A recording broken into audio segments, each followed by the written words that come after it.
అందుకే చెప్పిన కదా, పిడికడి మంది మాలలే కూలీనాలు చేసుకునే వివేక్ వెంకట స్వామి మాల బిడ్డను పెళ్లి చేసుకోలే, కనీసం కోడల్ని కూడా చేసుకోలే. వీళ్ళు మాలల గురించి మాట్లాడతారు. వీళ్ళు మాలల మీద సిద్ధశుద్ధి ఉందాట. ఓ సంపన్న మాలలారా, బాజాప్తుగా అంటాం, పేద మాలలు అనం, మాలలు పేద మాలలు. ఓ సంపన్న మాలలారా వెన్ను పోటు మానుకోండిరా, ఓ సంపన్న మాలలారా వెన్ను పోటు మానుకోండిరా.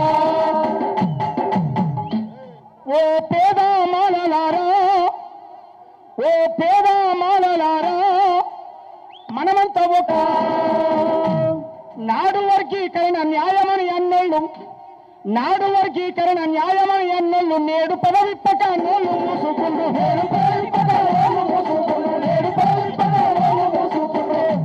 సంఘాలలో ఉన్న చదువుకున్న వాళ్ళు సంస్కారము గల్ల సాటి కులము వాళ్ళు, సంస్కారము గల్ల సాటి కులము వాళ్ళు, సంస్కారము గల్ల సాటి కులము వాళ్ళు. పాలు దాగిన అమ్మరమ్మునే గుద్దిండ్రు, పాలకుల కాళ్ళ కీలు బొమ్మయ్యిండ్రు. ఓ సంపన్న మాలలారా వెన్ను పోటు మానుకోండిరా, ఓ సంపన్న మాలలారా వెన్ను పోటు మానుకోండిరా. మీ జాతి మా జాతి ఒక్కటేనన్నారు, దోసిన కాడికి అందుకొని తిన్నారు, దోసిన కాడికి అందుకొని తిన్నారు, దోసిన కాడికి అందుకొని తిన్నారు.